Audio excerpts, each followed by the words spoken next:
that, I'm going to start with just some basic housekeeping. Before we get started on the meeting itself, I ask that you please mute yourself and make sure your full name and organization are showing as your screen name. To change your screen name, you can click on the top right side of your picture video. You can also send a message to Amy or Laura.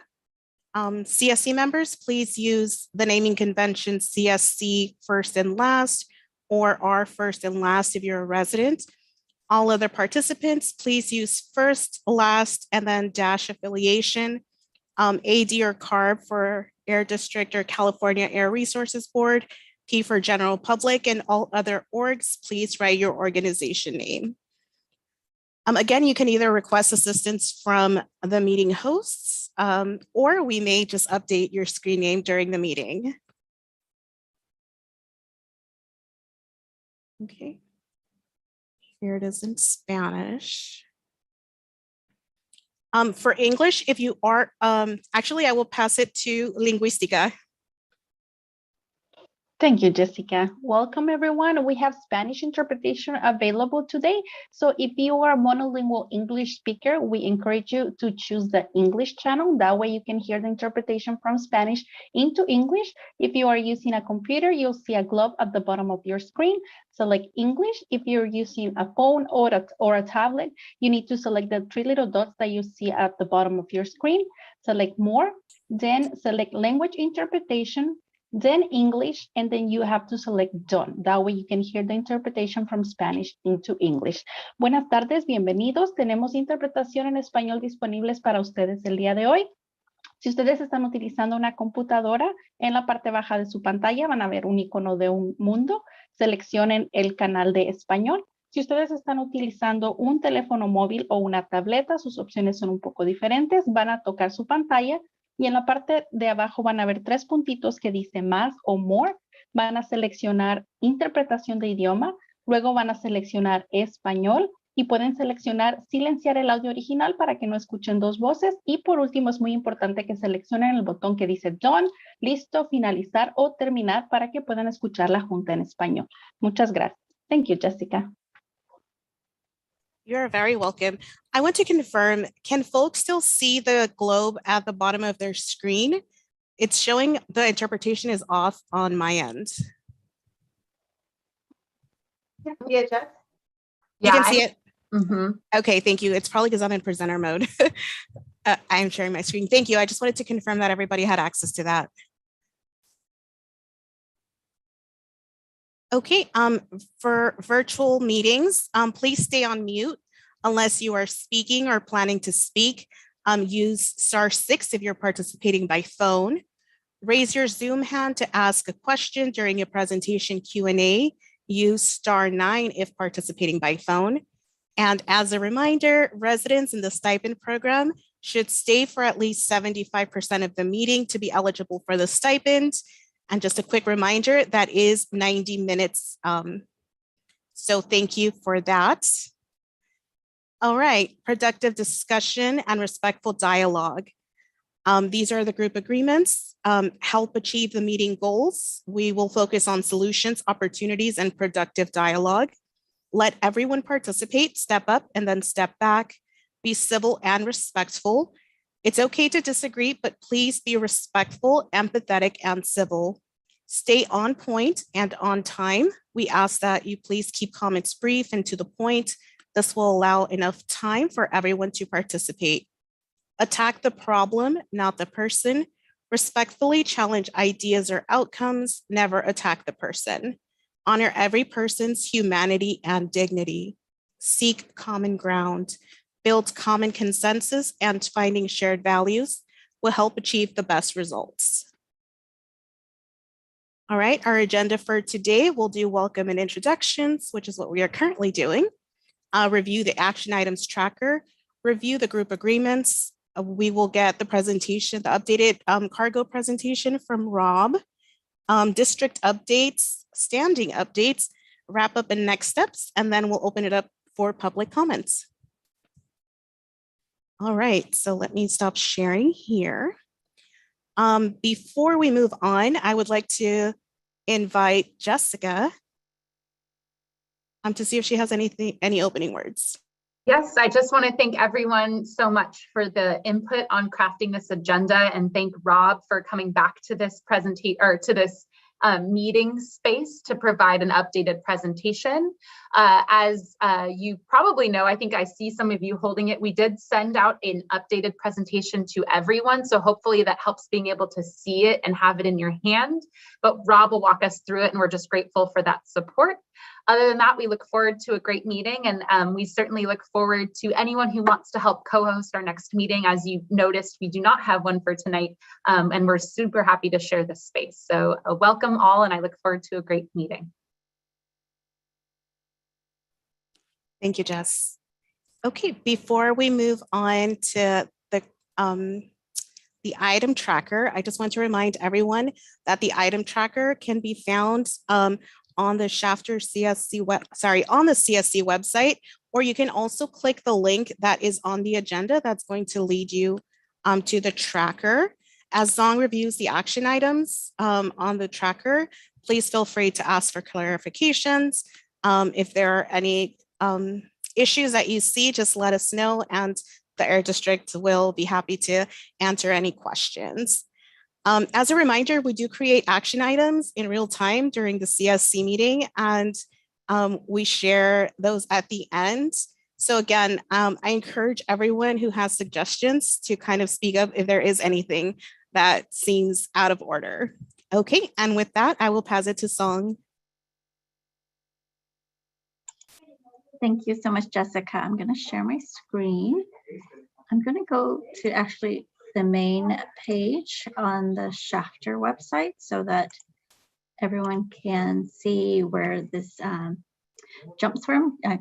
Like Jessica said, you can find this on the Shafter main community page, and just click on the follow-up on CSC meeting action items, and it will go ahead and open up the action items. So what is in progress right now from the last meeting? The first one here is the district will release a new request for a proposal for the urban greening incentives measures, and we are still working on that. And as soon as it's available, we will share it with the CSC.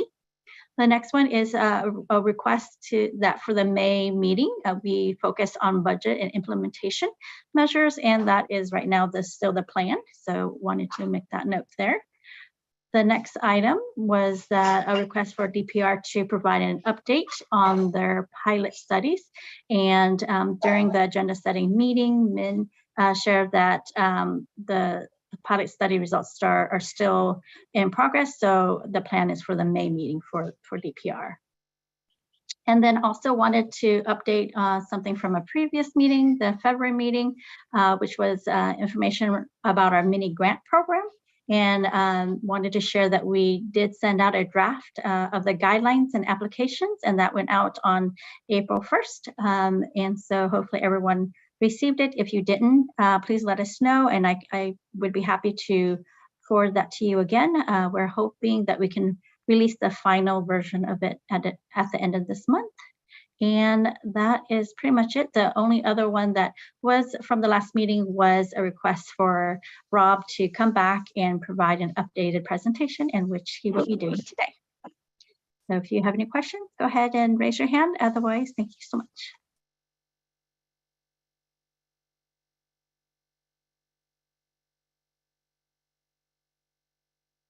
I just want to, maybe I'll step in and just thank Harder and Company for helping keep us on track and suggesting that we do this action item tracker. I definitely noticed, and those of you that are a part of our agenda settings know that we're not only held accountable just regularly, but in front of you all during the agenda setting meetings. And again, during this meeting, it's definitely helped move action items along. So I just want to thank you all and thank Harder and Company for their work with our co-leads and co-hosts on keeping the district accountable.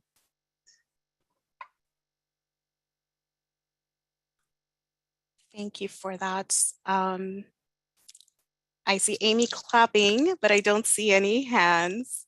Oh, yeah, no hands. So I will move forward. with the next agenda item. Our next agenda item is to review group agreements.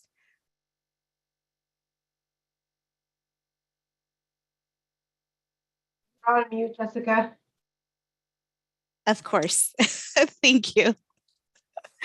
To help us engage in a critical conversation needed to move forward in the implementation of AB617, we continue to use the group agreements you all established before we Harder and Company, joins these meetings.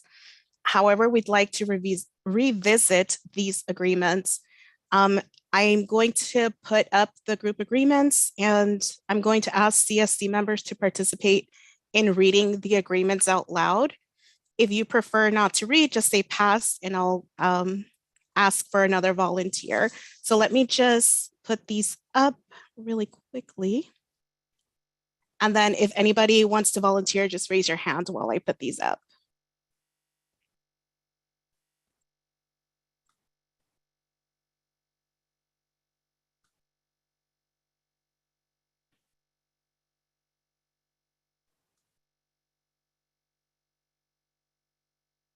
Michelle has her hand raised, Jessica. Thank you. Go ahead, Michelle. I'm ready to read when you're ready for me to read. Go ahead. I think I have them up already. You are more than welcome to start reading. Help achieve the meeting goals. Focus on solution, opportunities, and productive dialogue. Thank you. And team, if you can continue to help me, if anybody else has their hand up. I can read the next one until someone else volunteers. Let everyone participate. Step up and then step back. Go ahead, Linda. Be civil and respectful. It's okay to disagree, but please be respectful, empathetic, and civil.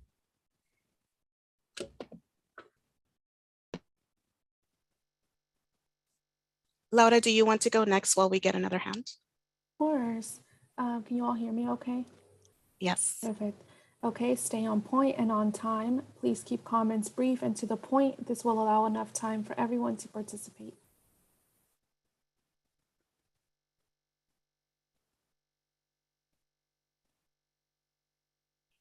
Okay.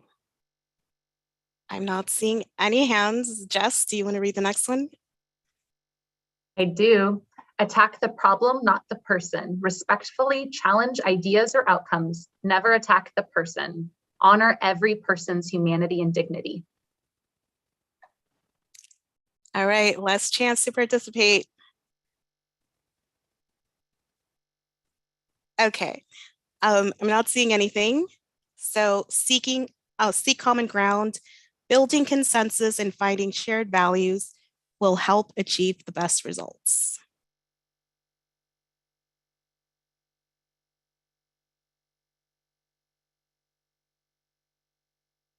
You're muted again, Jessica. Thank you. So I just wanted to thank everyone for participating. As these were being read, I'm just wondering if anyone found themselves thinking, are these the right ones for our group? Are there things missing to keep the dialogue going? Are we holding true to our group agreements? Or even like if you heard one, you kind of ask yourself, like, what's the point of this particular one? I don't see any hands, so. But these are all questions we would like for you to think about and bring your ideas and suggestions to the next meeting.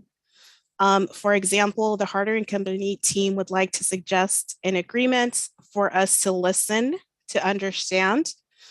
In order to understand the material or points being presented, we should all be listening actively, also to help with comprehension.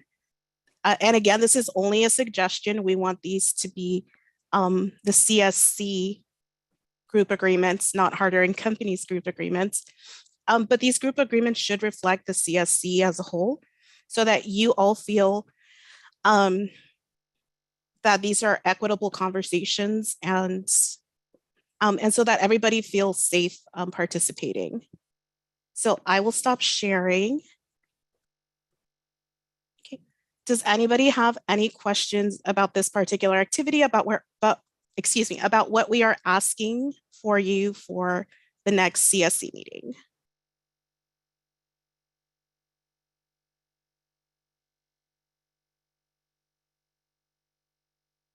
Okay, so just to reiterate, we would like to bring up the group agreements again and kind of workshop those together with all of the members. Since I am not seeing any hands, and again, we'll do that in May.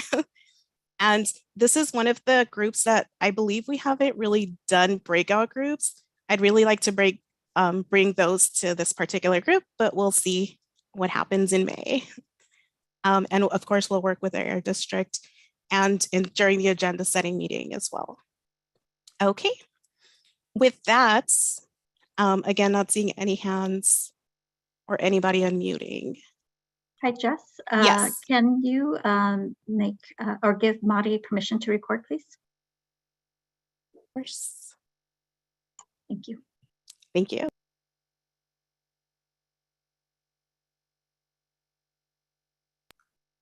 All right, so before we move on to the cargo presentation, I'd like to just remind everyone again to please raise your hand during the Q&A. This is going to ensure that all CSC members get an opportunity to speak, ask questions, and get their questions answered. It's also going to ensure that the presenter is given an opportunity to respond to questions and comments. If there are multiple people on one account, we ask that you also wait to be called. So if there are like 2 of you in the room, raise your hand and then speak, and then the next person raise your hand and speak, just so that everybody in the room can have an equal opportunity to speak. So thank you so much for your time. I really appreciate you all listening to the group agreements a second time. And with that, I will pass it to Rob for his presentation. Thank you. Let me get the screen here shared. All right, hopefully you can all see that. And get the comments disappeared. Well, thank you everyone for allowing me to come back and get a second try at this presentation. I really enjoy transportation and talking about transportation, but I find most people find it kind of boring. And so for you guys to ask me back, it's really a great honor, and I really look forward to this, spending some time with you, particularly getting feedback. And what we found when we're out in the communities, particularly in Shafter, is that the people of Shafter really love their community. They live there because they love it there, and they want the best for their community. And we find that all over the county whenever we're doing our regional transportation plan updates and getting public input. So it's just a great honor for me to be able to hear from you folks. And we really do want to hear from you folks. And we find that when we incorporate the information that we get from the communities into our plans that we do for how we spend our transportation dollars, that we come out with a much better plan, and one that really helps all of our communities. So I really thank you all for doing that, for having me back. The Kern Council of Governments is a place where cities and the county can come together, and they can help figure out what road to build next, what transportation project needs funding, these types of issues. And they work together on that in a very collaborative method. And so the object of this presentation is really to try and help inform KernCog, our board, what it is that the folks in the community of Shafter and other communities throughout the county, what are your guys' priorities? And so that's really what I'm here for, is to try and get input. But since I have a little more time, I'm gonna slow down and talk a little bit more about kind of what I sped through last time. So I already mentioned that our board is made up of 11 the 11 cities and 2 of the county board of supervisors. And Kathy Prout, who I see is on the call, is on our board, as well as David Couch and Zach Scrivener. And I kind of spoke already of what we are. We are probably the best location for dealing with issues of, looking at rerouting trucks on routes that go through both a city and a county. It's kind of a good place. All the players are come together at KernCog, and so that's really what one of the purposes of this study is to try and help come up with the best issue and present that or the best solutions, and present that information with the local electeds from those jurisdictions. So as you guys remembered, I talked about this last month, how we've made great progress, but we have a lot of work to do. And heavy duty trucks, the little yellow box on this chart, is about a quarter of the remaining emissions that we have to reduce is coming from heavy duty trucks. And we need to do everything we can to reduce those emissions. And so it's a tall order, but we've made good progress over the past, since 1980. And I also pointed out this study last week, the Robert Woods Johnson Foundation study. And they've consistently ranked for the past 10 years the San Joaquin Valleys as having some of the poorest health outcomes and poorest health factors in the state of California. And if we as a region are going to improve our community's health, on this measure, close to half of the measures have to do with income and economics and schooling and education. And if we're to make progress, we need a balanced approach.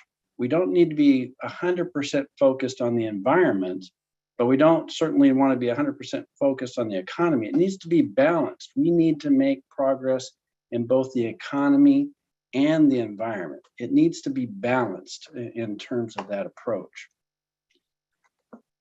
So I talked about this upward economic spiral last time that investment in transportation can do. And it helps drive your region's economy. When you have a transportation system that is cleaner, more efficient, it's quicker and more effective, it can actually expand the demand for the products within your region. And then suddenly we need more production, which results in more jobs, and we have then greater economic opportunities. And those greater economic opportunities can help us reinvest back into our transportation system, as well as our schools and greenway concepts and all of these things that we want to do, and help us lift our entire community, all of our communities together. And so it gets back to this.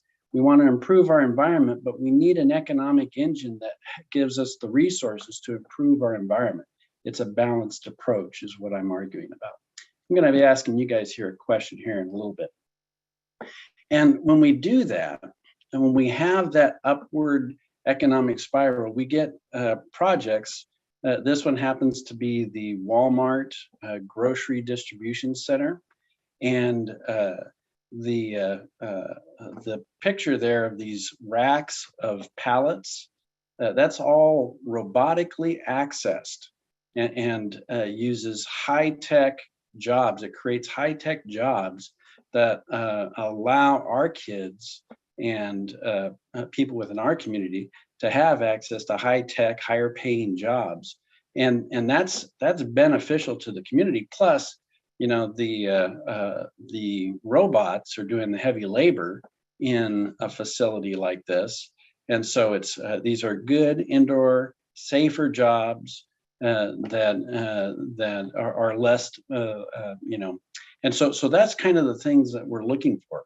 How do we promote better, high-paying jobs, high-tech jobs for our communities? Well,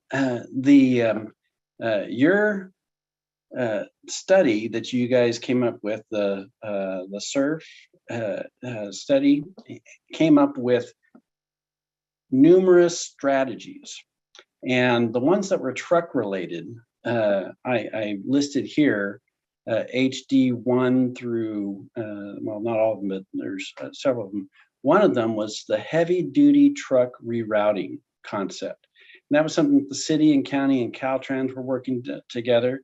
Well, our study is being funded by Caltrans, and we have representation from the city and county.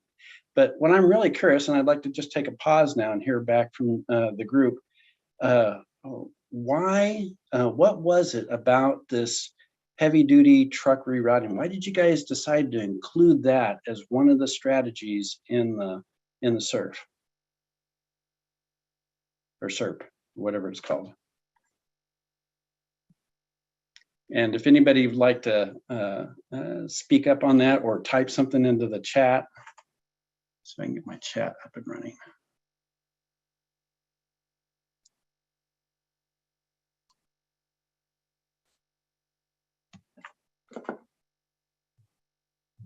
Michelle, I see your hand raised. Go ahead. Well, I would say that the heavy duty trucks replacement, I mean, the city of Shafter, you know, we're small, but we have a lot of commerce that goes through us that has nothing really to do with Shafter, you know, getting from 99 to I-5 and getting from, you know, up the middle of the corridor, you know, from Rosedale all the way up to Wasco or Corcoran. And so we're kind of a little bit of a hub where no one really stops here. They just go through, you know, so I don't know if that led to it. I wasn't at the beginning on the AB617 at the beginning, but, you know, if we could control what we have in our district or in our area, maybe that would help us reduce that, and we can start to work on other stuff that goes through us. I never really thought about this at Golden Oak. They're right there, right next to Laredo, and those kindergartners playing out there until, you know, I was on the board. And it's really about, you know, the heavy duty trucks, we need the commerce. That's great, but we want the commerce to benefit us and not just pollute us. Excellent. So the trucks that are passing through, you know, that doesn't help you guys out very much. And then you're also concerned about trucks going near schools, and you just want a better control of the movement of trucking and goods within your region, within your district area there that you're looking at. So, all right, those are great comments. Does anybody else have any thoughts or opinions? Because I'm new to the table here on this CSC, and so if you guys have any other ideas of why. Sorry, Rob, go ahead, finish your thought. I'm done. Okay. Of why, yeah. We do have someone from the Anabel Marquez group raising their hand. I just want to remind folks that if you are an English speaker, please remember to switch it to English, to switch your interpretation, to English, just so that you can hear the back translation. Go ahead and speak. I'm not sure who from the group wanted to say something. If you can say your name before you give your comment, please. Mi nombre es Anabel. Y el comentario que acaban de hacer ahorita es lo que siempre hemos pedido, que no pasen los transportes pesados por el medio de la ciudad. Eso ya lo hemos hablado desde un principio, que es lo que no hemos querido que se nos atraviesen del 99 al 5 por Lerdo, ni por la 43. Está muy bien explicado como lo acaban de decir, y apoyamos lo que esa persona acaba de explicar. Queremos que se nos tomen en cuenta, porque una cosa es decir y otra cosa es que nos hagan caso. Entonces, por favor, que pongan énfasis en esos cambios de transporte. Queremos que saquen esos troques, esos transportes pesados de la ciudad. Eso era todo. Fantastic. So what I'm hearing is that you guys don't want trucks going down Lerdo or 43, and you're really hoping that we listen to you and see what we can do to make that happen. You agree with some of the comments made previously, and I just want to encourage you. We're at the very, very early stages of this study.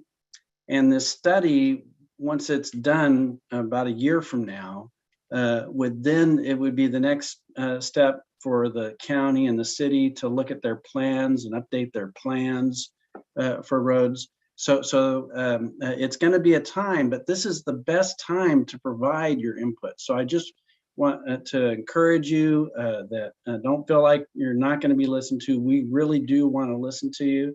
And I've got my contact information at the end. And if you feel like we forgot you or you had an idea afterwards, please contact me afterwards.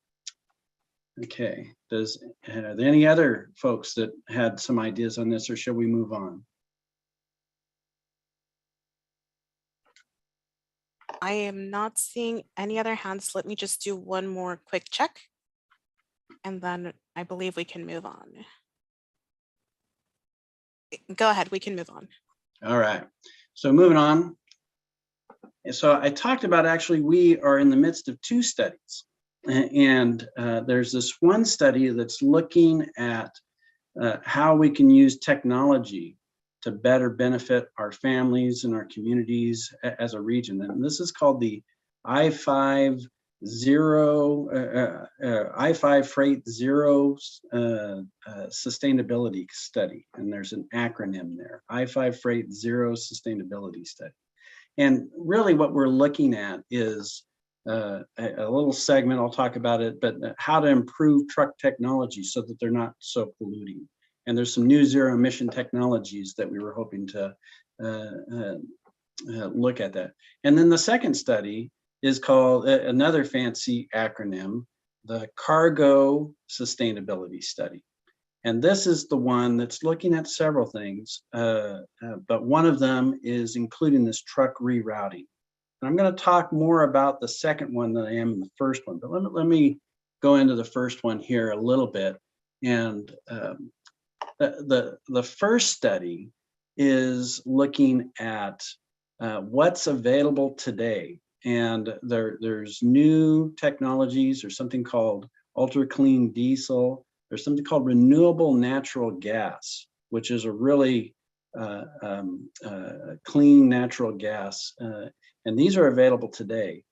And so those two technologies, you may be seeing some trucks that are already implementing those, and they have very low air pollution emissions. There are the ones that are coming out, and you'll probably start seeing the new Tesla electric trucks coming out here in the next month or so. I think they're already based out of Stockton and area. So there's some new electric trucks which are zero emission, and so we're very interested in those. So in the next 1 to 5 years, we should see the electric trucks. There's a whole bunch of different electric trucks there at the bottom of the page. You can see that are coming out, but they tend to be shorter range. They can't really make the long haul trips, but we're hoping that that's going to get improved. And then 5 to 15 years from now, there's a new zero emission technology called hydrogen fuel cell technology, which burns clean hydrogen, and the exhaust from clean hydrogen is water. And so we're hoping to see our fleets get cleaner, but there's still other issues related to truck movements besides just the exhaust emissions. And so this study actually looked at those ones that were available today, and we ran some trucks up and down I-5 and measured the emissions. I just got a draft copy today of this study, and so it should be available on our website here in the next week or so, and you can check it out. And there's a nice little 2-page brochure in that study for somebody who is a fleet owner and is trying to decide, should I, what technology should I use? What's available now? Should I wait for the electric truck, or should I go ahead and buy a renewable natural gas truck? And so it's some of that information there. And so we hope to provide that to all of the truck operators within the San Joaquin Valley and encourage them to adopt these new cleaner technologies as soon as possible. All right, so now the second study, the cargo study, is looking at the SERP Strategy 9. One of the we're looking at a lot of things, but one of the things is a way to potentially reroute trucks away from the more populated centers and schools. And so this map, last time I showed it to you guys, you had some questions about the light blue and darker blue routes. The light blue routes are basically existing truck routes. 7 standard, there's a lot of trucks that are using that. The darker blue route is one that doesn't exist today and roughly goes along Burbank. And that would have to be a new construction. And it might go all the way over to James Road and come into the backside of the brand new Amazon over on the other side of the airport from Shafter. And so that's an alternative way to route those trucks. And you can see the little orange squares on these are the schools. And we also discussed last week about this potential moving some of the trucks off of Highway 43 and running them up. See if you see my this purple dashed line, and going up to Merced. And last week or in last month, somebody suggested that we should also be looking at connecting over to 43 here to allow the trucks not to have to go through 43, but come across up at Merced and then maybe come down and bypass some of those, some of the Merced area. So we'll probably be looking at that as well. I think that's a great, that there's some merit to look at that. And just want to let you know that we were listening to you on that. So, and we're going to be looking at other ways and places to possibly reroute trucks. And we want your input on this. And this map is very rough, and it'll take a lot of design work and plan changes. So we're just sort of at the study phase to see, if we created this, with trucks, would it benefit the trucks? Would it benefit the communities and the households and the families by getting the trucks further away? Because even if you have a clean truck, there's still noise. There is dust that's picked up by the truck, other sources of emissions. And so we need to look at that. You also want to be aware too, though, when you reroute trucks around your community, that may also reroute some of the passenger vehicles that want to go through your community that visit some of the businesses within your community. And say you have a tire business or a restaurant or something like that. So you want to be careful, and you need to be strategic about how you decide, where you're going to route these trucks. But we're at the earliest phase, so we're looking for your ideas. You guys have a better picture and a feel for where the best places are for these. But this is one idea that we're looking at in the study.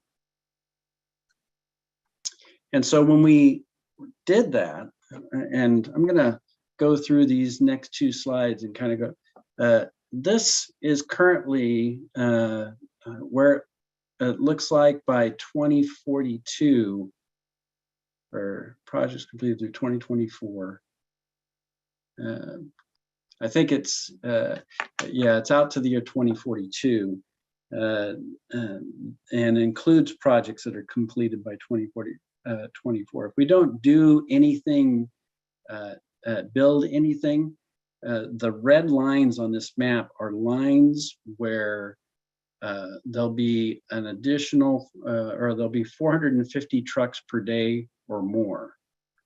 So this is where the heavy truck routes are going to be if we don't do anything.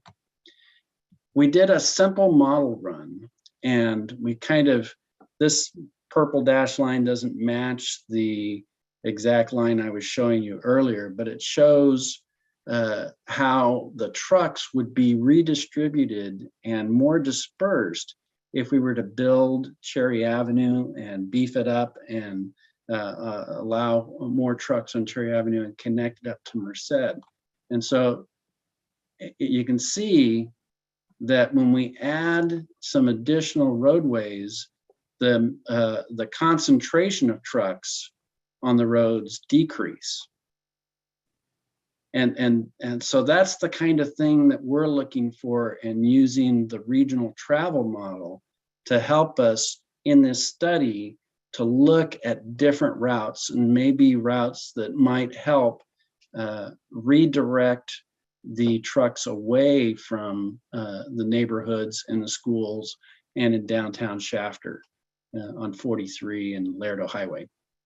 It wouldn't necessarily remove all of them, but it certainly, you wouldn't see that big, thick red line going through the middle of downtown Shafter on Highway 43, because those trucks would probably be redirected over to Cherry Avenue.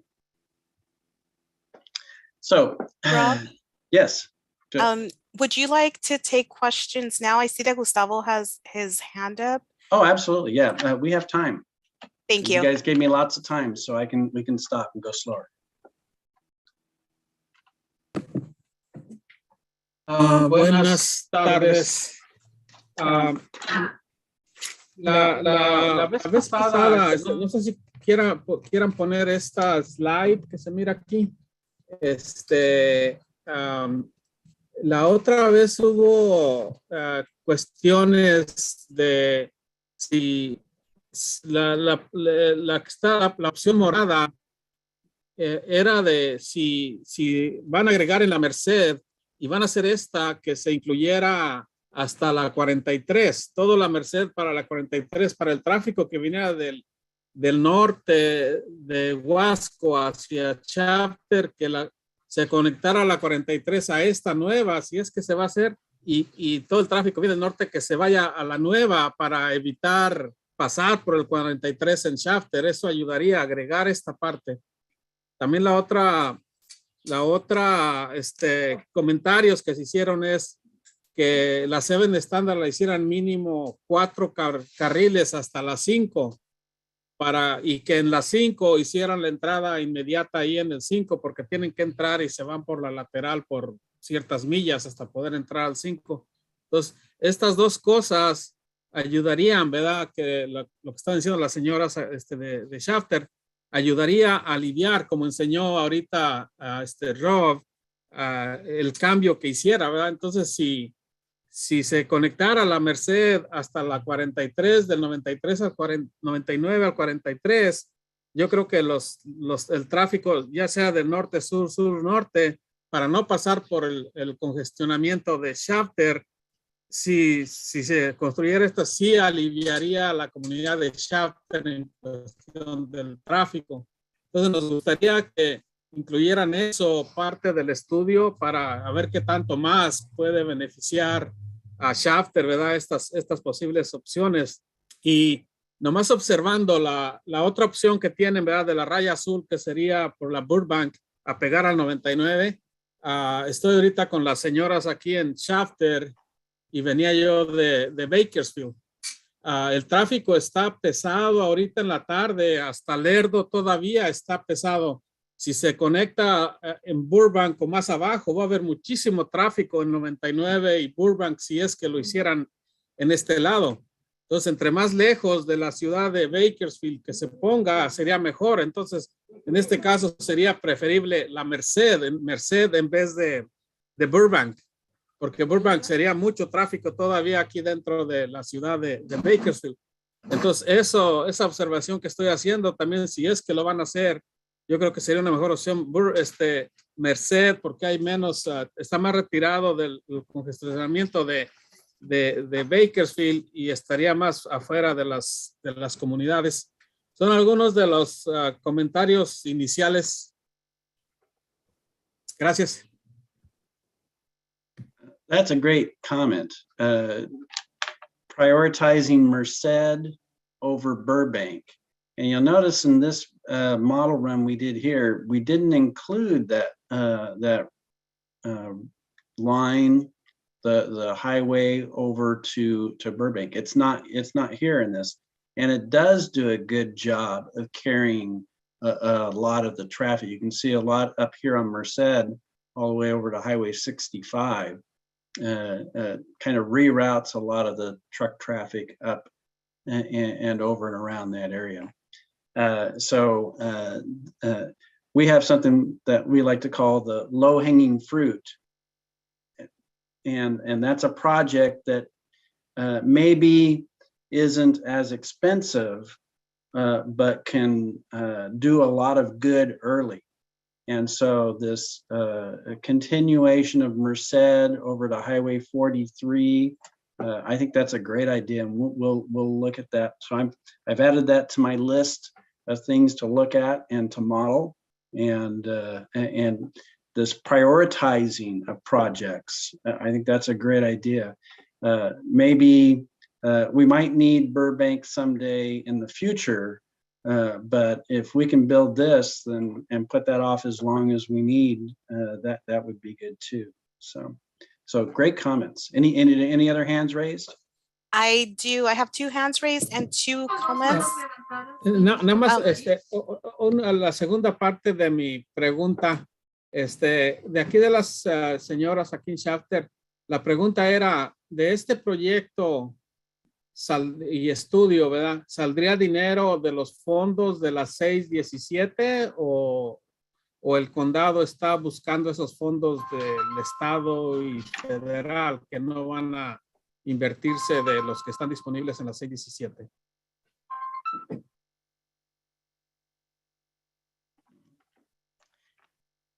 Yeah, that's a great question. We're looking for money sources from other state grants. We'd be happy to partner with the 617 process. Road projects are very expensive. And so, but anything we can do to work with the 617 group and the Air District to come up with funds to help with some of the preliminary work on the plans, maybe some of the environmental work, that would be great. Then KernCog has access to our gasoline tax funds. We all pay gasoline tax. Right now, about 25% of what you pay at the gas pump is going into the gasoline tax. And so we're always looking for innovative projects, but it takes a long time to get these when you're building a road project that requires right-of-way. You got to go through people's property, that kind of stuff. It takes a long time to develop these projects. Just like how long it took them to build that West Side Parkway through Bakersfield. It's a slow process. And Jessica, I can add on to that if it's okay. Yeah. Just kind of from just on the onset right now, the SERP did not allocate any funding for this. We did know that it was sort of like a process that eventually the group would go through, although to Rob's point, it could be something, and we've talked about this with you all, as we move forward in SERP development and we find that there's measures where maybe there's too much funding or they're not moving forward and we want to allocate to others, it's certainly possible. We've done it in other communities to help fund parts of a truck reroute. In this case, maybe the study would be over, but whatever the next steps may be. So we'll continue to work with you all and work with the COG and then the implementing partners, meaning the city and the county and Caltrans on next steps. Whatever the kind of the will of the committee is and whatever we can bring to our board and to CARB to support that funding. Great. Thank you. We do have 2 more there's another hands one. up. Yeah, and there's also 2 comments in the chat. Oh. And I believe this one is for the first time we took questions. Cesar Aguirre, he said also causes heavy traffic and with frequent stop signs, there is a lot of emissions. And Angelica said, but Merced does not connect to 99. It starts at Magnolia and in the east ends in Beach. Yes, stop signs are a big issue. Stop and go traffic, and you guys are very much aware of what happens when you have a stop sign and there's a bunch of traffic, and the cars pile up for a half mile or more, and you're just stuck going stop and go. One of the best solutions, though, for that is a roundabout. And if we design a brand new road, and your other person who mentioned Merced doesn't go all the way through right now, that's right. What we're looking at is the need to create a brand new road to push Merced all the way through to 99, because it doesn't go through today. And so, and that's expensive. Those bridges across the canals you have to build. And so it is expensive. And so, but putting in roundabouts are very expensive. We're trying to get one. Well, you may have driven down 43 to Stockdale Highway. There's a brand new roundabout there, and one all the way down at 119, and they work pretty good. And the traffic no longer piles up for a half mile waiting to go through the stop signs at those locations. And so this corridor could be designed with trucks in mind to put in roundabouts that would reduce the number of stops that the trucks would have to make, because that would increase pollution. And we're trying to find a more efficient way to move these trucks and goods around so that we can get the benefit of the jobs and the high-tech jobs that are related to them. Okay. Oh, I still see a hand raised. Yeah, we're going to call on Michelle. She's been very patient. Yes. Go ahead, Michelle. Well, we mentioned 43, but when I think about 43, I really think more about Central Valley Highway or Santa Fe Way. And the Parkway has been a great addition because we can get across Bakersfield coming from the west side into town. Because we don't want to travel on 99 right now because the traffic's so horrible and because of all the construction. And so we have created some of the creation of the heavy traffic on Central Valley is because no one wants to go onto 99. The Parkway is a great addition and we can get across town that way, but it's an interesting thing how sometimes you alleviate one thing and you create another. Mm. And the other point, we will always have to make sure we don't know when it's coming and if it'll ever come, but high-speed rail, I can't remember where it goes over, but I know they're closing Madera. I think it goes over, an overpass goes over Merced, but I'm not sure. That's always something to look at. You don't want to build something twice. Absolutely. Well, those are great comments. And there are unintended consequences when we add a new route or new capacity, because suddenly, we have traffic going there that there was no traffic there before. And so we got to be careful about that and be thoughtful. And so that's why we're doing this very early study, and we're not just going to say, oh, we're going to build this or build that. We need, and the people who know it best are the people who live in that community. And so great points there. And Merced is the overcrossing at 43 in the high-speed rail, and they're building that overcrossing right now. And so this connection running Merced all the way over to 43, as you guys are suggesting, would take advantage of that overpass over the railroad tracks, so the trucks wouldn't have to stop at the railroad tracks. If there was a train going by. And high-speed rail, although they're stopped at Poplar right now, they are looking at moving in through this area. And in the city of Shafter settlement, they have negotiated a basically bridges where they're going to elevate not only the high-speed rail, but the BNSF main line right through town. And so that you'll no longer have the train bells crossing. You'll still hear the noise, but they're supposed to be putting sound walls, at least on the high-speed rail side. And you'll no longer have as much train noise of all these trains that are going through the city of Shafter, and it'll lower the train noise, assuming that they get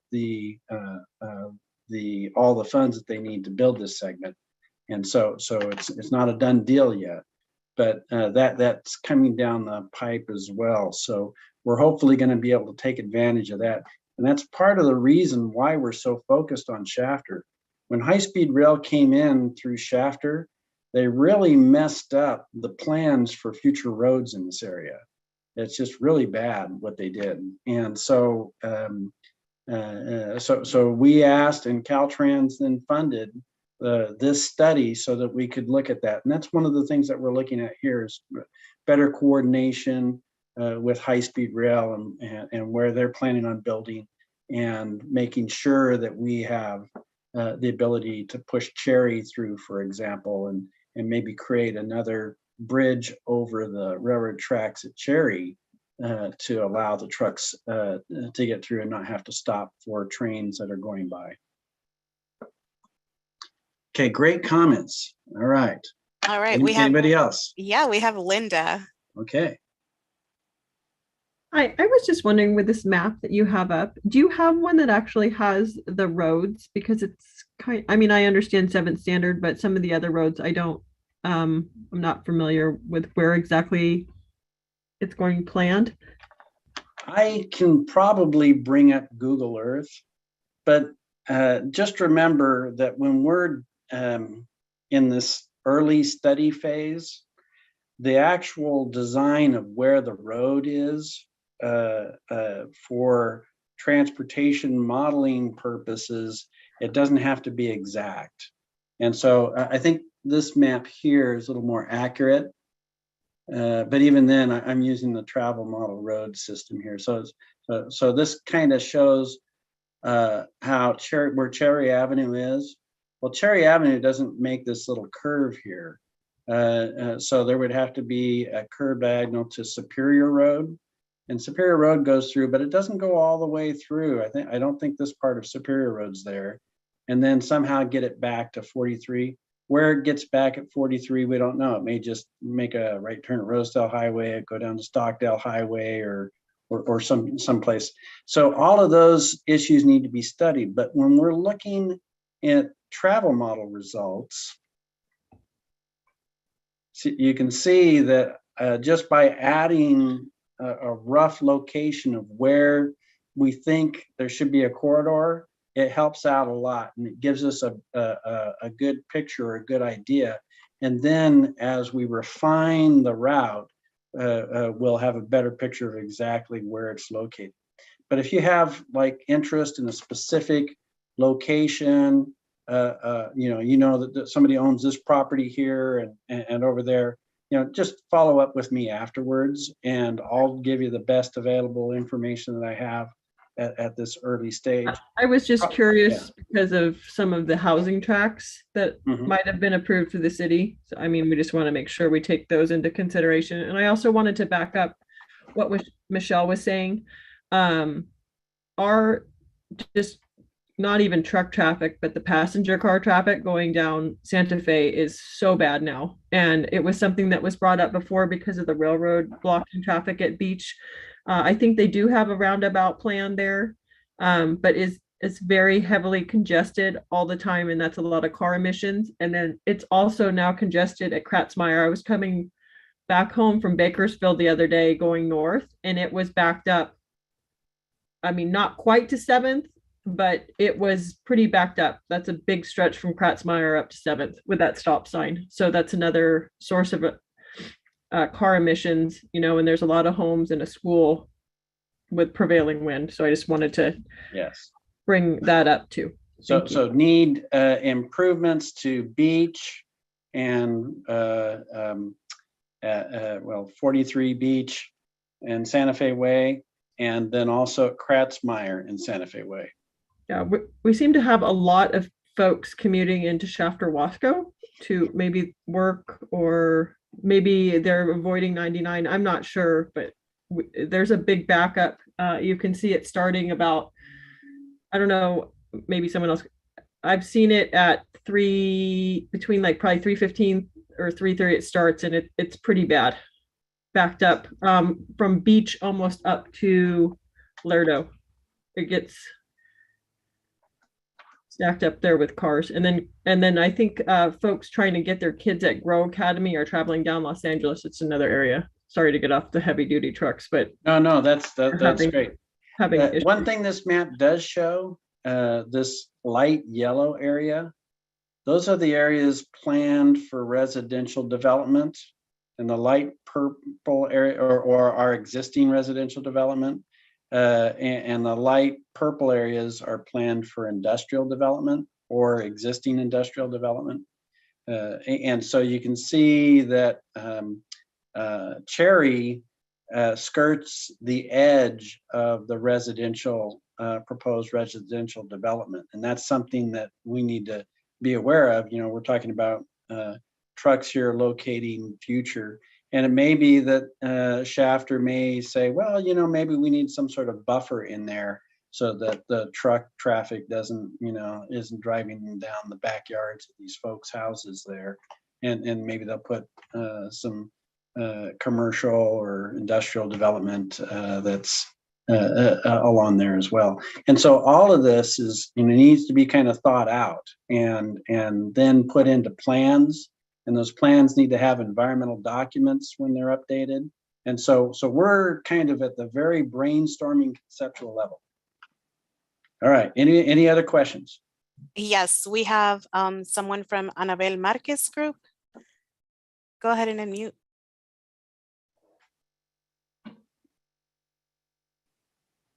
Sí, hay varias cosas que, bueno, una pregunta de ¿cuánto ustedes han estimulado que se hará este proyecto? ¿Como 20 años, 10 años? ¿De cuánto están hablando? ¿De cuánto tiempo?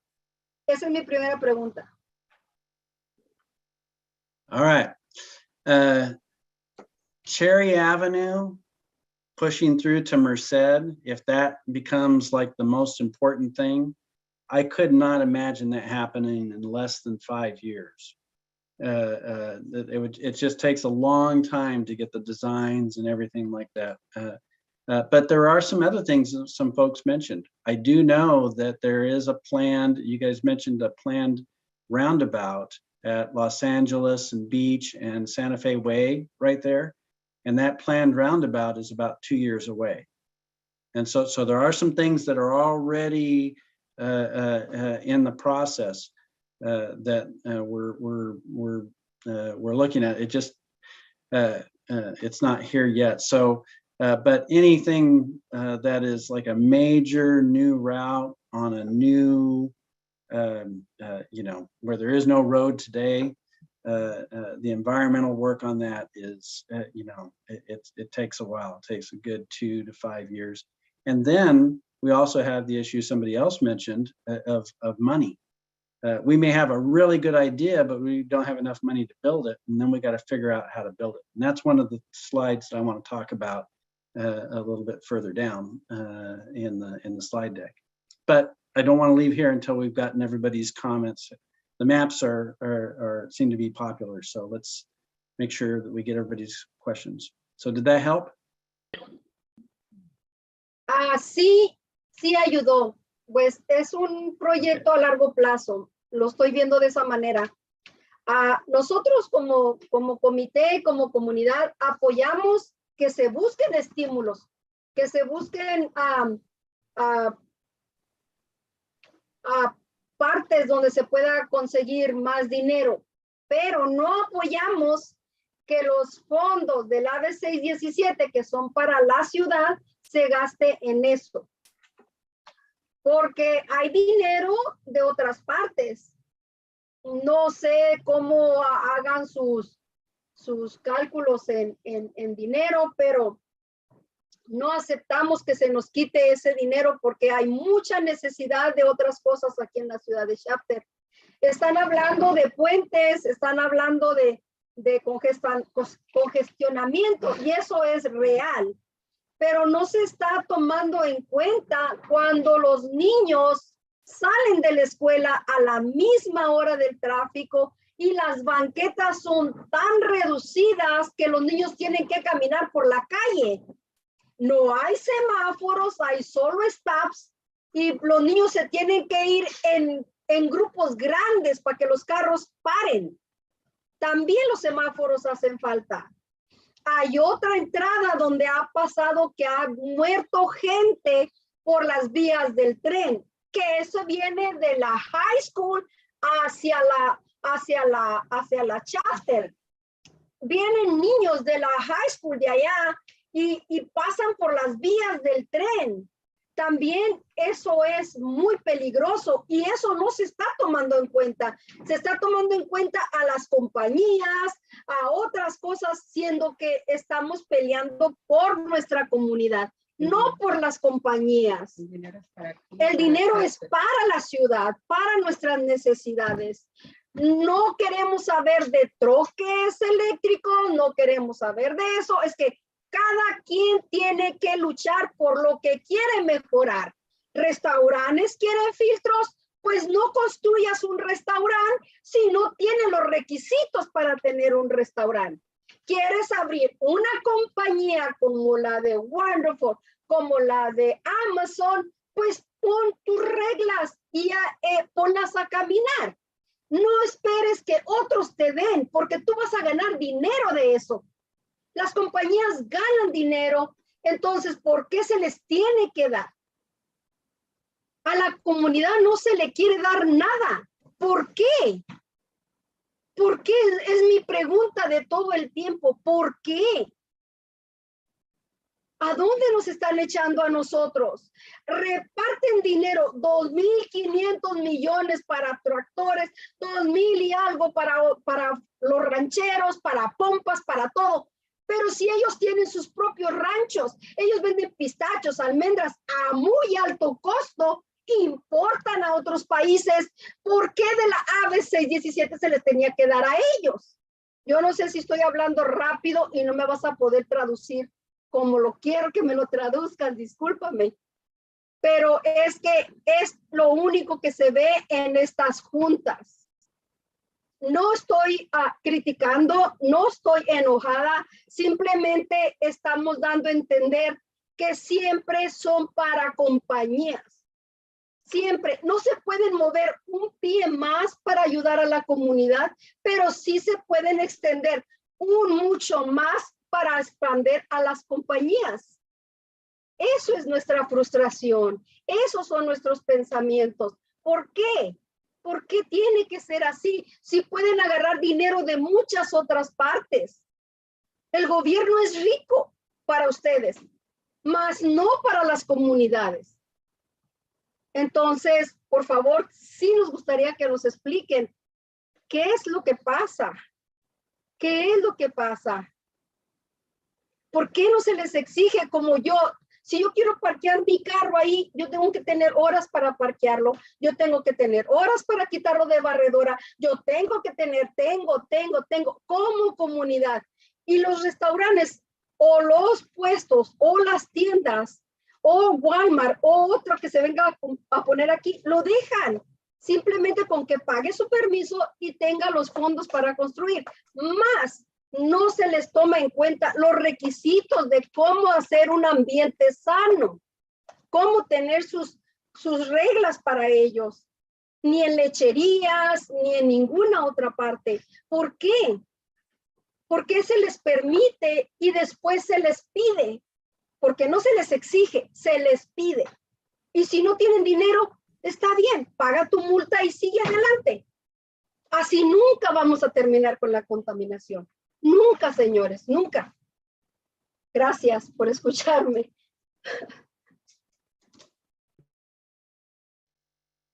Thank you so much. I just wanted to take a brief pause. That was a lot to take in. You know, she's very passionate about the community and all of the, I feel like, injustices she's felt. So I just kind of want to take a pause really quickly. Jess, I do see your hand up, but if we could just all take a deep breath, please. And just kind of take in what is being said. And then Jess, whenever you're ready, you can jump in to respond. Yes, I just wanted to, I mean, first of all, thank Annabelle for all of those comments. And I think to her point, these are the things she's been bringing up for the past couple of years as we've met. And certainly our goal is to keep pushing forward on all of our commitments in the SERP that touch on both the emissions reduction side, which is kind of a lot of those business opportunities that she was mentioning, as well as the resident components and all of the things that we want to keep pushing forward for the residents. I will say, and maybe I misspoke earlier, I put it in the chat, there is no money for this in the SERP, and if we will not move any money to this if the committee doesn't suggest it. So I was just letting you know that that was an opportunity, but so that is definitely not part of this. So thank you for that comment, and we'll definitely, as we move forward, we can just, our role in this can be to bring Rob and his team here to get feedback, but it does not have to be part of the SERP funding, and we can continue to support, to your point, looking for other opportunities. And I, like Rob said, he's going to touch on that, I think, in a couple of slides. And so I just want to acknowledge, though, to Jessica's point, there was more that Annabelle said that was beyond this discussion, and I want to acknowledge it and see if maybe we can call Annabelle after this, maybe sometime this week or next week, Annabelle, and talk about our next meeting or next couple of Shafter meetings on what types of things we want to bring forward that are more resident focused and how we push forward the resident focused measures, because that's what I'm hearing. And we invited Rob back based on everyone's interest, but I also agree that it's been a while since we've talked about the other things that are benefiting the people who live in Shafter. And so I'd like to see if maybe we can work with Annabelle on crafting that for next month's meeting. Thanks, Jess. And Go ahead. thank you, Annabelle, for those really insightful comments. And just to reassure you, you're right. KernCog has access to other funds. The AB617 process had never really come up in any of our discussions of the study, and those funds being available. So until I started meeting with you guys, and so by all means, the amount of funds that are needed are way bigger than what the AB617 process could provide anyway. So for these big road projects and some of these issues. But I do totally agree with you, and I'm very passionate. I have a granddaughter and 3 daughters that are here and in this community, and we want to see, we don't want to see children walking in the street. We don't want to see the folks crossing the having problems crossing the railroad tracks. We want to see those safety issues resolved, and I think one of the best ways you brought up is to make rules and enforce those rules. And I'm going to talk about some of those rules, and those rules can include fees on businesses, and those fees on businesses can help pay for these improvements. And so we'll talk about that as well. So great ideas there. Are you guys ready for me to go on and leave these maps and talk about the last couple of things? I have one quick message from Melinda and from KernCog. This year, KernCog is also working on a medium and heavy duty zero emission blueprint as we work to identify these corridors that can inform other studies, such as where there will be a need for zero emission infrastructure. Think fueling stations, either electric or hydrogen fuel cell. Some will be where the fleets are based, and some will be for over-the-road trucks. And she continued to say, so even if the roads do not get built for many years, we could still work to reduce emissions from trucks. Thank you, Rob. And thank you, Linda. Linda is my coworker that has been participating in the AB617 process. She's been attending for a long time. And so I really appreciate those comments. And if you can't get a hold of me, get a hold of Linda. We'll, work. We want to work together with you to try and see what we can do to improve our communities here. So I'm going to move on down to the next slide here.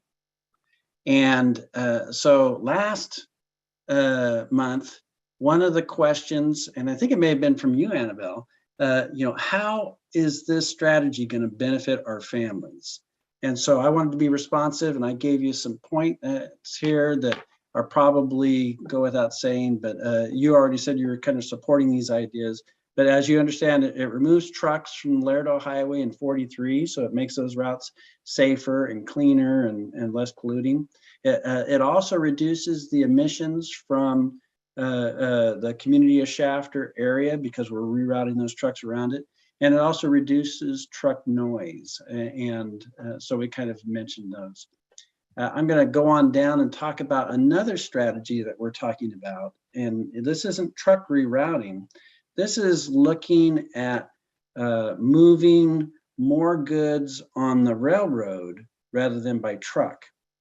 And you can see here, based upon the slide, that when you move goods by rail instead of by truck, that you wipe out about 93% of the greenhouse gas emissions, about 84% of the ozone emissions, and about 70% of the particulate matter emissions. And so I pointed this out, that if we could move these trucks, the loads or the shipments onto rail to LA, we would get all of those trucks off of our highways, off of 99, off of I-5, and get them onto rail. And we would see these potentially really good emission savings. And we could even go up, have them go north up to the Bay Area. And I pointed out last week, if they're successful in building high-speed rail all the way down into Bakersfield, the settlement that City of Shafter has is going to create bridges for both the BNSF and the high-speed rail so that you no longer have to stop when you're going on Laredo Highway across the railroad tracks. And that means that the pedestrians will no longer be crossing the railroad tracks. They'll pass underneath the railroad tracks, and that makes it safer. So hopefully when we see high-speed rail come through and they start and they eliminate the Amtrak passenger rail service, that'll free up 14 train slots a day, that some of those could be used for freight to get the trucks off of 43, to get the trucks off of 99, get the trucks off of Interstate 5. And the potential benefit for that is that we're now improving the emissions, we're reducing the total amount of truck travel. Yeah, we're increasing rail travel, but it's rail travel that's cleaner and more efficient. And it also takes advantage of those railroad bridges through Shafter. Anybody want to talk about this before I go on to the next one? I have, I think, one more slide. Yeah, I have one more slide, and then we're pretty much one more pair of slides, one more point that I want to make, and then we'll be pretty much done. I am not seeing any hands. Go ahead and continue. Thank you for checking. Okay, move on, and we can go back to these slides too if you think of something. So the last set of slides that I have are actually talking about two other strategies, and one of them is this incentive-based fee method, and this is what Annabelle was suggesting earlier, is that we require, when these warehouses go in, to pay into a fee, and that fee could pay for Cherry Avenue and Merced and some of these improvements, and also create rules for them building codes that would require them to use electric forklifts or yard vehicles, again, to reduce the emissions. And so their operations are cleaner. And so we can put rules such as fees and building codes on these developments as they come in to pay for some of these things. And so, and the benefit of the fees to our families is it provides funds for the community of Shafter to build routes that allow trucks to reroute around the community. It can also provide funds to the community of Shafter for maintenance of roads, which was one of the issues that you brought up last time. And maybe we can build the roads so that they won't fall apart as quickly. Also encourages companies to use clean technology. We can create a fee structure that maybe they don't have to pay quite as much fee if they're using clean technologies or if they're shipping more by rail, which has an emission savings and can also have a relief in the amount of wear and tear on our roads. Or on the building code side, that help reduces emissions from warehouse forklifts. So things that we can do to, as somebody said, put rules on and enforce these rules to make our community better. And so this is my last real slide here. I have one more slide that has my contact information on it. And so this is where I kind of think you've already answered this. I wanted to ask, what do you think?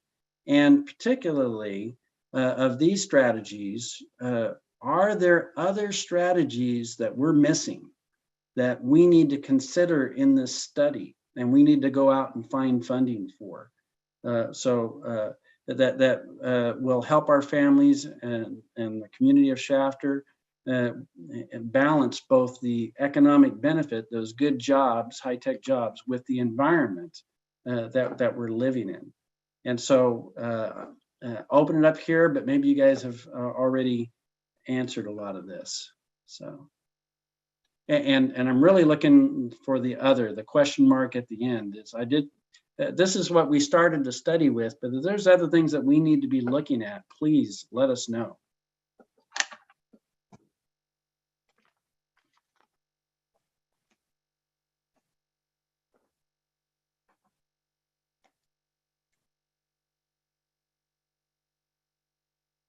I am not seeing any hands. I will just give everyone a minute to gather their thoughts. Maybe they're just trying to formulate a question. Or maybe you can tell me of the 4 that I just mentioned, which ones should we work on first?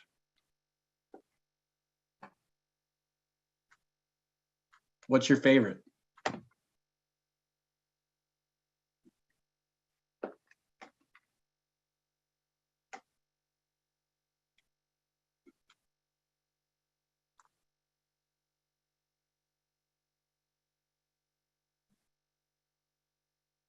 Sometimes it's really challenging to think on the spot. If people have answers, if we don't get to anyone raising their hand today, where can they send you a message or contact you? I'm glad you asked that. So here is the website where you can find the information on the studies as they come out. And there's my email address at the very bottom of the page there. And so, and my phone number. And you can leave a phone message for me on that phone number, or you can send me an email, whatever works. Be happy to talk with you and get you involved. Plus, if you want to be made aware of updates on this study, I can probably send information through Jessica on when we're having, the release of the draft of the study and that information. And we'd be happy to share that with you. I've been asked to do a presentation for the Center for Race, Poverty, and the Environment, and they're having a group meeting probably in late May. And we're going to be talking more about the Arvin Lamont area and Delano. And I'll have this Shafter information as well at that. I don't know that there'll be a lot of changes from what I've shown here, but be happy to rope you in to notify you of those types of events. And I can confirm, Rob, we will send whatever you forward to us that needs to be forwarded to the group. We can send that over. I'll do that. Once I get the notice of that CRPE meeting, I'll forward that to the group. And I know the Arvin Lamont group, AB617 group also has requested a presentation. And so those are the big ones that I know of that are on the horizon. Again, we're about a year away from the wrap up of this. So probably next fall sometime there might be a draft available, and be watching for that. And I'll send it to Jessica and Song, and they'll make that available to you. I do have a quick follow-up question. Will that be available in Spanish as well? Probably not. The study contract, it's not in the contract, but we'll try to make presentations, and those presentations that based upon the group. The studies tend to be technical and a lot of pages with a lot of stuff that's just not very helpful for the general public. So the presentations, we'll try to make those available in Spanish when we're going to do that for CRPE in May. Thank you for that. I did just want to read one comment that we do have in the chat from Cesar Aguirre. I agree with increased taxes for trucks inside the AB617 jurisdiction, especially if those fines stay and are used exclusively in, I believe he meant funds. Those funds stay and are used exclusively in the Shafter area. That's a great comment. Keeping them local. You want the benefit to stay local, and that's true with every community I'm in. That is all we have. I don't see any other questions. Thank you so much for your time. Fantastic. Thank you again, and we'll keep you up to date on what happens with this. So thanks, everybody. Thank you. All right, everyone. So I just want to recognize everybody who participated today.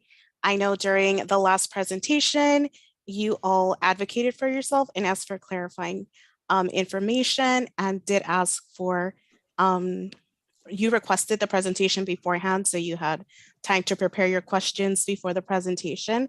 And I just want to remind everyone that establishing these effective and equitable partnerships with local governments is really an intentional strategy to help us reduce exposure in our communities. So thank you again for participating. Thank you, Rob, for coming back and addressing some of those questions that were asked during the last presentation. Rob just posted his email in the chat for everybody. And with that, I am moving to the next item, and that is district updates. And we have the truck refrigeration units. Is that Jess? Yes. That is me. I was going to offer those since we're a little bit behind schedule. I'm not sure if Edgar or our Caltrans partners are planning to share. I could offer to have them go first and just tee that up a little bit. I see Edgar on the call.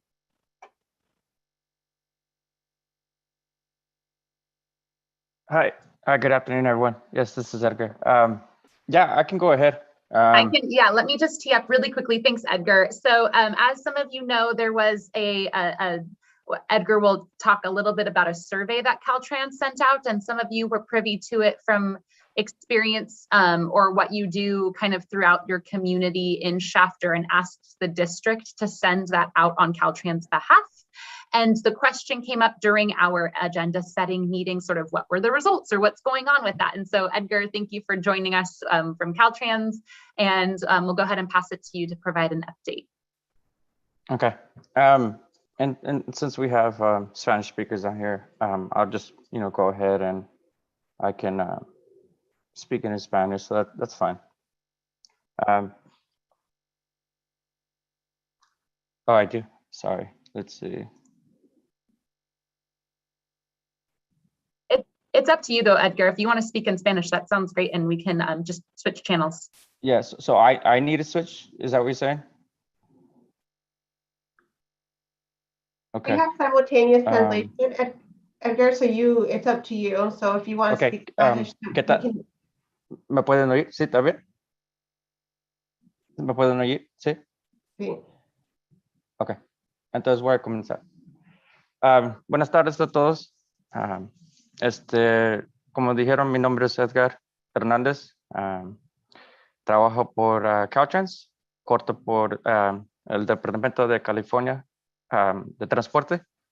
Estoy aquí para darles una pequeña actualización sobre nuestro progreso en el plan de transporte activo.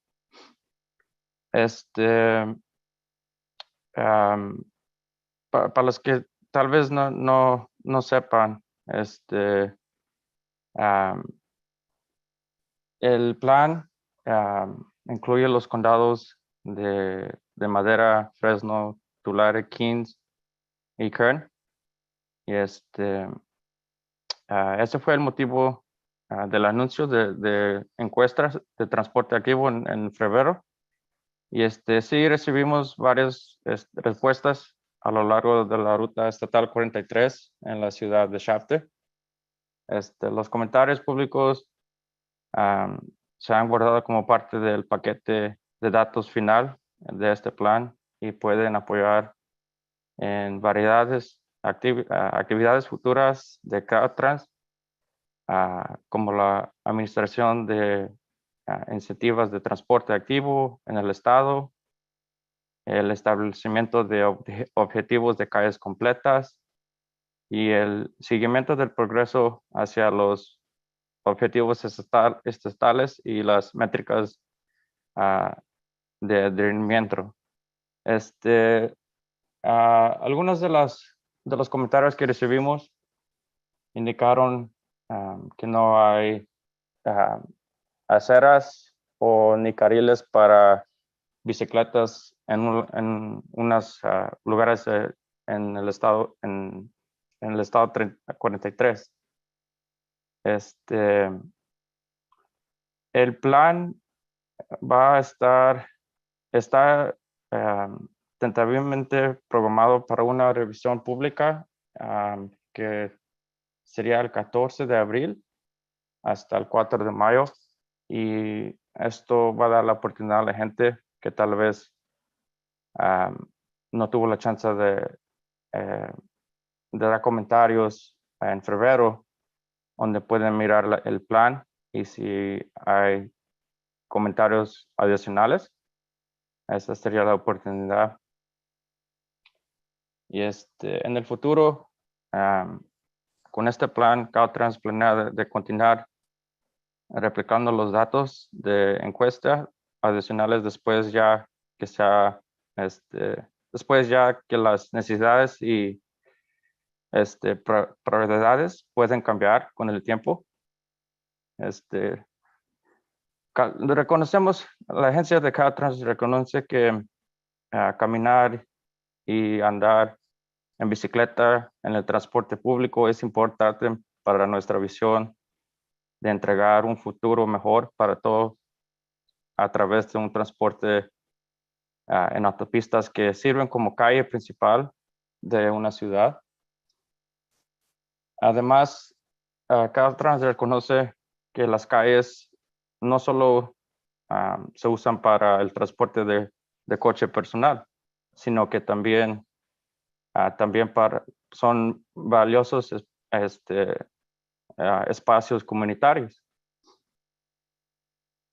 Y en consecuencia, en lugares con presencia actual o necesidades futuras de gente que camina o gente que anda en bicicleta o tránsito, todos los proyectos de transporte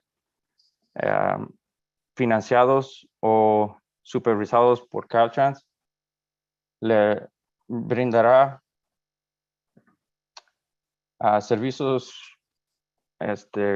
convenientes y conectados calles completas para personas que caminan y andan en bicicleta o toman el transporte público. Y eso es lo que quise decir hoy. Como dije, el plan tal vez en esta semana se va a mandar a las agencias locales para que puedan revisar el plan. Y si hay preguntas ahorita, ahorita sería el tiempo para tomar preguntas.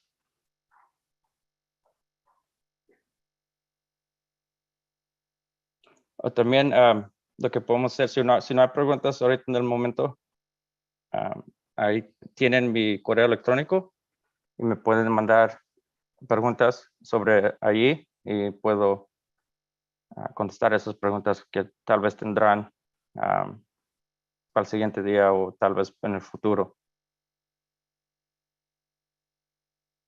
¿Hay alguna pregunta para Edgar o algún comentario?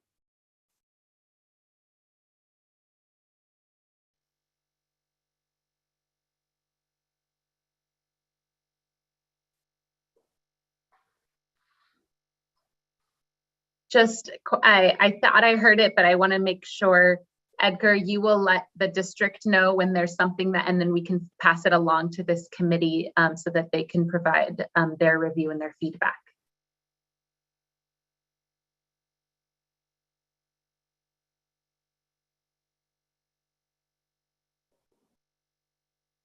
No era pregunta así para mí. Sorry, yeah, I just was confirming that that was true, that you'll provide something to us and then we can get it back to the group, or is that what we can expect? Sí, el plan va, como dije, tal vez en el fin de esta semana o comenzando para la próxima semana va a haber chance de que el público pueda revisar el plan y si hay comentarios también. Thank you. And Linda does have a question. Where did he say his email was? I'm sorry, Jessica, I'm trying to get familiar with the channels back and forth, but were you asking a different question? I was answering a question in Spanish, sorry. Nope, that was great. I just wanted to, I heard, and it could be through the translation, I heard that you were going to give it for agency comments, and I wanted to make sure it was public, but I think you answered my question. So correct. That was yeah, local agencies and for public review as well. Perfect. And then can you drop your email in the chat for Linda and the rest of the group? Okay. Yeah. Oh, perfect. Zon just put it in there. Yeah. Awesome. It's on there? Yes. Yes. Okay. So do I need to go back to the Spanish channel if they're okay. I'm trying to get familiar with the. No, you did a great job. That we appreciated your abilities. That was awesome. Thank you. Okay. Yeah. If no more questions, again, my email's there. But if email me with any additional questions. Thank you so much. Thank you for having me. All right, Jess, it's you. Awesome. So I'll just quickly give an update. We provided an update last month, and we will be publishing our agenda at the end of the week, that by the end of April, we would be able to fund a handful of our measures because of an update to some CARB guidelines for funding, and that includes heavy duty trucks and can include, depending on the truck, some of the TRU units. So like I said, basically what happens is, as we've talked about, there are pre-approved types of projects, and then there's projects we have to go through the project plan approval process for. In that pre-approval, there is an update to the guidelines under that pre-approval umbrella that CARB just did statewide.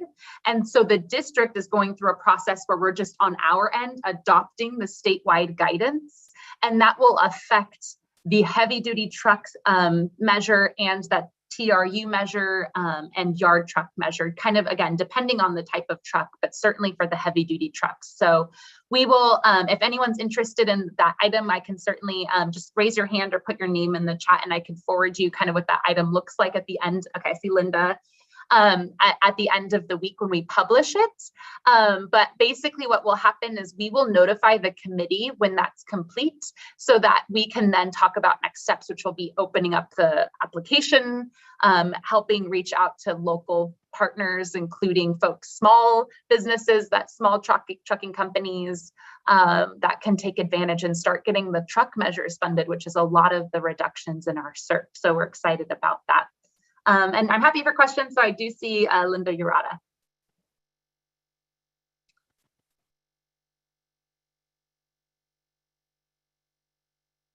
I was just raising my hand because I wanted you to send it to me. Oh, okay, good, good. That's what you told me to do, Linda, so I did. I will give it to Linda and Linda. Both Lindas raised their hands. That should be easy to write down. Thank you. Thanks. Awesome. Perfect.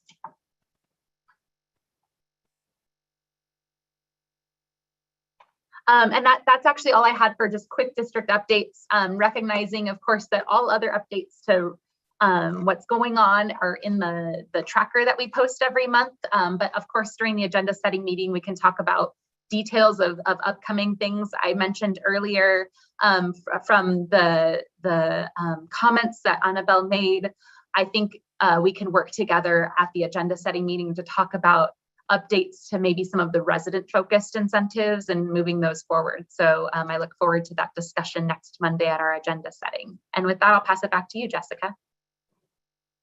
Thank you so much for providing those updates. All right, so now we are going to open up the floor for standing updates, and my colleague Laura Martinez is going to take over this agenda. So Laura, go ahead. Hey everyone, so thank you, Jessica. So as Jessica said, we'll be doing some standing updates, and we welcome DRP, CARB, Community Air Monitoring, and other agencies into sharing about the work involved with AB617. And I'd like to start off with DRP, yes, DPR. I can't read.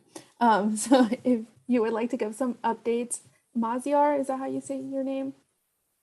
Maziar. Thank you. Good afternoon, everyone. My name is Maziar Candelus. I'm the Air Program Manager with DPR. You're used to see Main's fam's face. He had a family emergency, and that's why he's not here with us today. And gradually, you will see my face a little bit more than Main as I'm getting more involved into the AB617 work of the air program. No new update from DPR in general. During the last meeting, we talked about possibility of providing some update about the 1-3D pilot study that we conducted last year. Unfortunately, we haven't received the lab results on time to analyze them and provide the data to you today. We received it a couple of weeks ago, and staff are working on the data. We are hoping that we could provide an update of the result of those study in the next meeting. Another thing that I wanted to mention about is the notification system. I'm not heavily involved in that project, but I know that the Riverside County launched the system and they are working on it. DPR has a website that I'm gonna share the link on this chat that provide all the update and that you can follow. You can open the chat here for all the communities. And as of today, I see that the Riverside County launched the system on the Eastern Coachella Valley community. If there's any question that I can answer on any of these two, I will be more than happy to answer.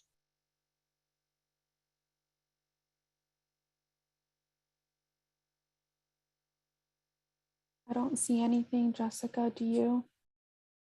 No, I don't see anything either. Okay, thank you, Maziar, for that update. Of course. Oh, is your question? Nope, I think you said of course. Yeah. Oh, okay, awesome. CARB, Scott, if you would like to give an update. Excuse me, yeah, Scott with the California Air Resources Board. No real updates, just quick save the date. In May, we will be going before our board to be providing some updates on our statewide strategy. Every 5 years, we're required by legislation to update it. So save the date for May 19th, and maybe I'll have a little bit more to share with you next month, since the next month's meeting is actually 2 weeks prior to that. But other than that, really no other updates. Perfect. Thank you so much, Scott. And for the Air District, our community air monitoring, Chai. Hey, thank you, Laura. Good evening, everyone. Yeah, just a really brief update on monitoring at Mexican Colony. About a week or two ago, we had the, thanks to Dora Hernandez, she opened up her home to let us go and take a look at around her property's backyard and to see potential locations for monitoring. So we're taking a look at that, doing some evaluations and looking for the best approaches.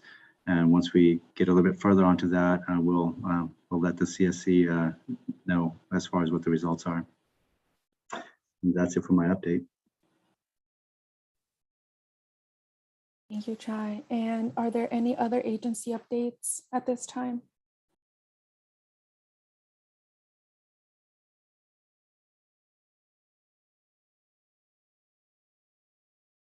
Okay, so now I'll transition into wrapping up and next steps and just sharing some general information.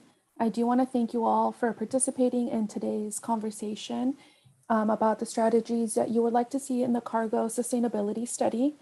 And as we're approaching the end of our meeting, I'd like to take a moment to share a few key updates. And as you all know, we have these meetings every month, and next meeting will be on May 9th, 2022 from 5 to 7 p.m. via Zoom. And during this meeting, the group will be receiving a DPR update on the pilot study along with budget discussion and review. And on behalf of the Air District and Harder & Company, we would like to thank you all for sending the direct deposit and W-9 forms. We truly do appreciate that. And if there's anyone still working on these, we welcome you to ask any questions, or you can give us a call at 619-398-1980. And Jessica, if you wouldn't mind putting that on the chat. I see you copying and pasting. Thank you. And Michelle, I see that you have your hand up.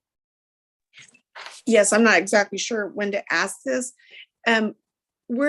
I thought that the agenda setting meeting, we talked about the Mexican Colony sidewalks and gutters, but it didn't show up anywhere on the agenda. And I thought it was going to be in the standing updates.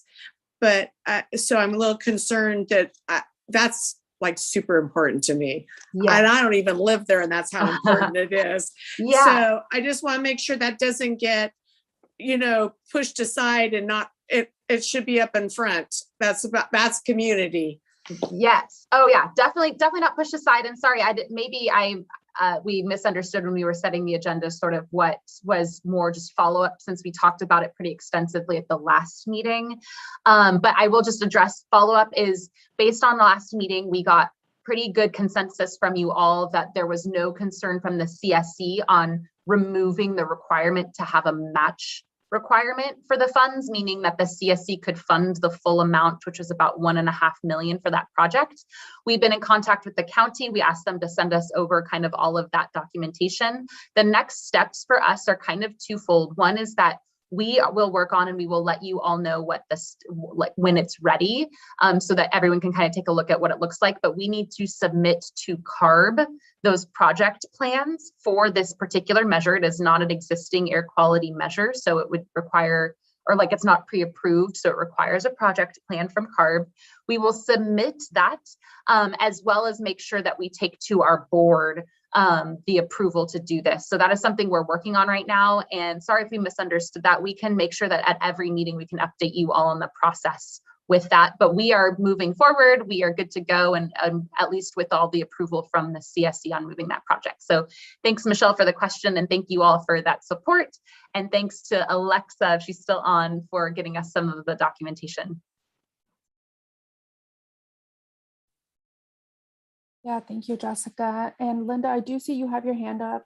We do have public comment in a few. I don't know if this has to relate to the standing updates. No, go ahead, Linda. Give your comment. I had a few things to just bring up. I was wondering, sorry, I was sneezing when Jessica was bringing up, I have allergies. She was bringing up the truck refrigeration, and I was just wondering, are we going to see some of, I had kind of mentioned in other meetings, maybe having some modifications to that. Is that something we're going to be able to review? Or where are we sitting with that for those folks? Maybe, and I from my understanding, I think you maybe talk to our incentives folks, but maybe I'll have a better understanding if we talk separately about exactly what that is, unless you have those specifics of what those modifications were. But maybe a more specific conversation with those folks in the room maybe makes sense. Can you quickly, like in one, maybe 30 seconds, summarize what those modifications were? Some of them were, if we're doing complete refrigeration, that I don't know how that's going to work out when we get to 110 here in the summer, trying to keep food cold. That was one thing with a refrigerated truck and a refrigeration unit on the back. Can we go CNG and use RNG? Another question was the funding on that. You know, when you're looking at places like CapK and the Gleaners that are nonprofit, having funding that's a little bit more reasonable for them, because, you know, with low dust nut harvesters, we had 80% funding, and I feel like this funding was way below that. So just to help those folks out, because they are nonprofits and they are bringing food into our communities to those in need. Linda, your question, I think, is very related to some of the updates which relates to funding kind of caps that I mentioned are going to happen by the end of the week. So what we'll do is, I think just specifically to those first two questions, at least, is we'll follow up with you. And if the Moyer updates don't address that, I think then we still need to, if it's the will of like the CSC and it's how we want to move forward, we will still need to then kind of separately pursue a path with a project plan. So I think to your point, we'd have to update it based on some of those suggestions that you're making. So I don't want to say that definitively, because it might still be something that could be addressed with these new Moyer updates. Okay, and then real quick, I know we need to get to public comment. Okay. I was wondering where we were at with urban grading, like how, because I haven't seen anything about that. And then lastly, I just wanted to bring up some of the sidewalk infrastructure, you know, and not having the match funding anymore. You know, I've been and now that we have Edgar from Caltrans on here and we're doing studies, have we had, or can we have a conversation again about putting sidewalks, bike paths in a safe area for those walking into town to get groceries, and high school kids walking down 43 when they're coming into school? Like, can we please open that conversation again if we could possibly move funding around, because it is so dangerous. And those homes are like right there. They're like, what, 10, 15 feet off of Highway 43, 4-lane road. So just wanted to bring that up. I'm happy we're moving forward with getting sidewalks in other areas, but I just wanted to bring that one up again. Thank you. Thank you. Yeah, thank you, Linda. Thank you, Jessica. Before we transition to public comment, I want to ask anyone if they would like to read the action items captured from today's meeting, if anyone would like to volunteer.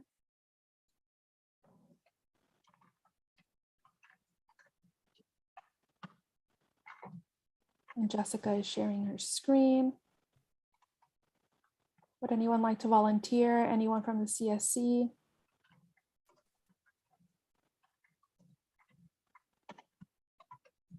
No worries, that's okay. I can go ahead and read it. Okay, so connect one-on-one with CSC residents to ensure AB617 community concerns and community-driven projects are included in agendas. And the second one is send materials by next week to local agencies and the public to provide the review and feedback. Can you scroll a little bit, Jessica? Thank you. Send information on truck refrigeration units to members that requested it. And the fourth and final one is provide updates on gutters and sidewalks in Mexican Colony, submitted project plans to CARB and the results after it is taken to the Board of Approval. And I do want to check in and make sure that how it's written is how you all envisioned for it to be captured. So Michelle, I see a thumbs up. Anyone else? Jessica, I see your head nodding. Perfect. See some smiles there. Okay, so we'll move it along and I'll pass it back to Jessica for public comment. Thank you all. All righty. Before we do that, I will share my screen and let you all know when our next meeting is. Okay, perfect. So our next agenda setting meeting is Monday, April 18th, 2022 at 3 p.m. And that is still via Zoom. And the CSC meeting is Monday, May 9th at 5 p.m. via Zoom. At this time, I do want to encourage someone, anyone, to be the co-host for the next meeting. Annabelle, I know earlier you really jumped in, and I don't know if you'd be interested, not trying to put you on the spot, but just wanted to let you know that we will work with you so that you feel comfortable. And if you all volunteer and don't feel comfortable along the way, you're also welcome to just say no. Okay, so I will stop sharing. And at this time, I would like to open the floor for public comments. Laura, do we have anything on YouTube?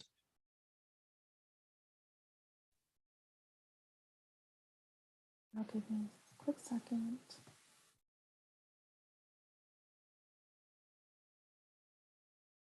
We do not.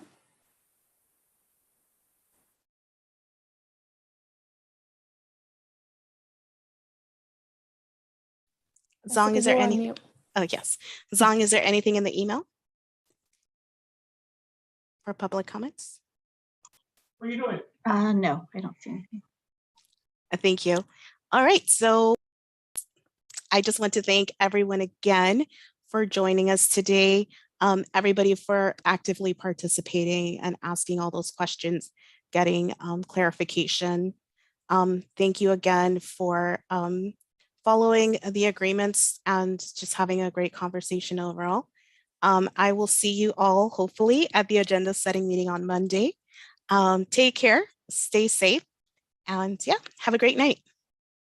Bye, everyone. Good night, everyone.